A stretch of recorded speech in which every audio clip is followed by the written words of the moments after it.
Could the Giants sign Jameis Winston? Let's get into it.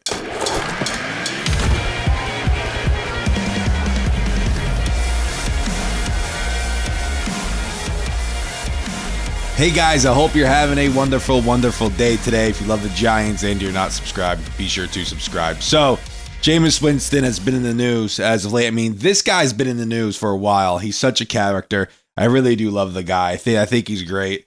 Throws a ton of interceptions, but his personality is just freaking infectious. And I would love to just watch his, post-game interviews during the course of the season if he were to be a New York Giant. Now, last year, I know the Giants flirted with the idea of signing Winston, but he ended up going to the Cleveland Browns. Well, he was at, the Super Bowl press conferences, and he went up and said, hey, yo, Saquon. He was asking Saquon a question, and he just said, yo, Saquon, who needs a quarterback? Where could I play? Where do you think I could play in 2025? And Saquon said the Giants need a QB. So that led to some speculation, and that led to people asking him some questions about if he would want to be a New York Giant or not. And Winston said this: would I really sign with the Giants? Absolutely. I want to keep playing and do what I do best. Now, would that be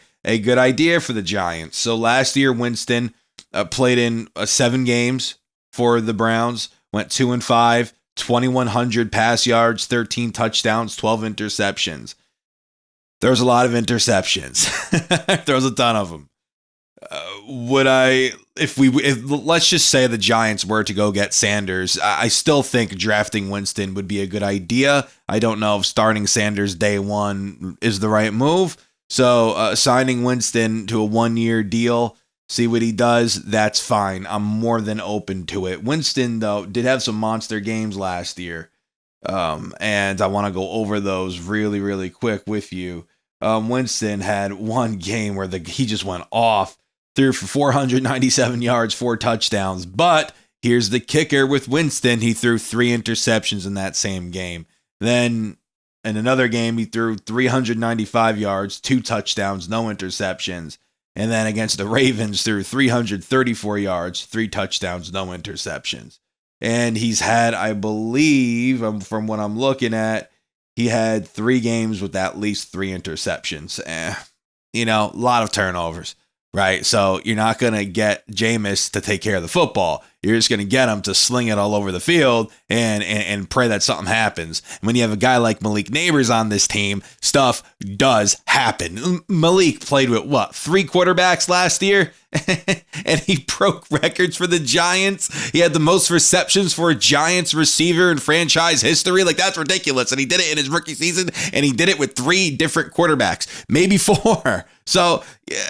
I absolutely think that if Winston were to come in here, there would be some Sundays where, throw some interceptions, but he's going to throw up some gaudy numbers as far as yards go, maybe even touchdowns. And if the Giants could potentially add to their receiving core, Jamar Chase, he said something on social media where I'm going to talk about that tomorrow. So let's not get too ahead of ourselves.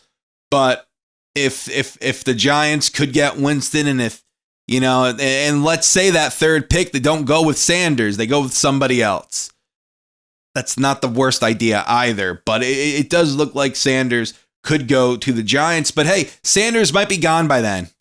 He might be gone, right? And because Myles Garrett, he requested a trade, and people are saying, oh, maybe the Browns are going to get Abdul Carter now. And because they're trading Garrett away, well, to me, that doesn't make any sense. Trading Garrett away is basically, you're just admitting, and I know he requested that trade, but you're just basically folding and saying, hey, we're not a good team. So what is the point in bringing in Abdul Carter when you're trading away Garrett? If you had Garrett here, it would make a lot more sense to draft Carter at 2. But now it's like, okay, we have to start from square one, basically. We're trading our franchise edge guy away. So what do? You start at quarterback. That's what you do. You start at quarterback. And Shedeur Sanders, if Ward is not there at 2, Sanders will be. And I could see the Browns snacking up Sanders at 2. Then the Giants at 3 would have one heck of a choice to make. You could go get Carter. You could go get Hunter, who's some people call him a generational talent.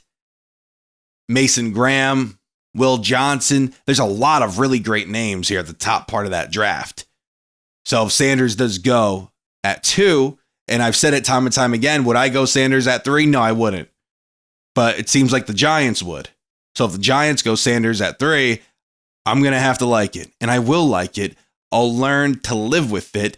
And also, too, I pray to God if they go to Sanders at 3 that you put a friggin' team around him and don't let that kid friggin' drown. Please don't let him drown. Put a good team around them. Put a good roster. That's also the point in signing Winston. God forbid if you don't put that great of a team around them, sign a veteran, see what the veteran does, have Sanders sit behind him for a little bit, and you just wait on Sanders. And you just wait on him. It's not like the Giants are a quarterback away from being the world champions. I mean, they have a lot more. They need a lot more than a quarterback.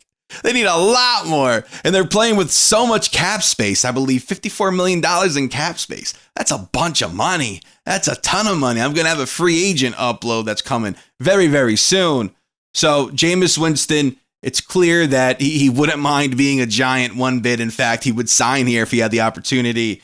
I'm not totally against Jameis. I'm definitely for Jameis. Like I said, he has a wonderful personality. Absolutely love his post-game interviews, his interviews in general. He's fantastic. And I wonder how he would handle the New York media. I think the kid would be a freaking card, man. He would be awesome. I freaking love it if the Giants were to get him. Honestly, I think it'd be so much fun. With the not so great football team, he would make it that much better just because of his freaking personality. Maybe I'm going a bit overboard with Winston here and his personality, but I absolutely love the guy. I think the world of him, and he has a fantastic arm. And imagine what he could do with Neighbors. He might throw 20 interceptions, but he might pass for 25 touchdowns, or 21 touchdowns. He might. That touchdown to interception ratio might be right there, but hey, he could have one heck of a year if he gets that opportunity, especially if you put some weapons around him. Now,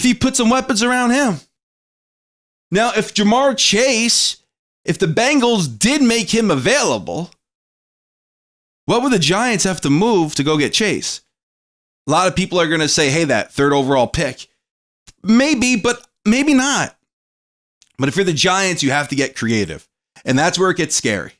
If you don't want to trade that 3rd overall pick, but you want to get Chase for him to team up with Malik Neighbors, you have to get creative. And as I said, that could be a very scary thing because you would have to move one of your very important players on your team to go and get a guy like Chase. But that's for another video. Thank you guys so much for watching. This is Joe, and until next time, signing out.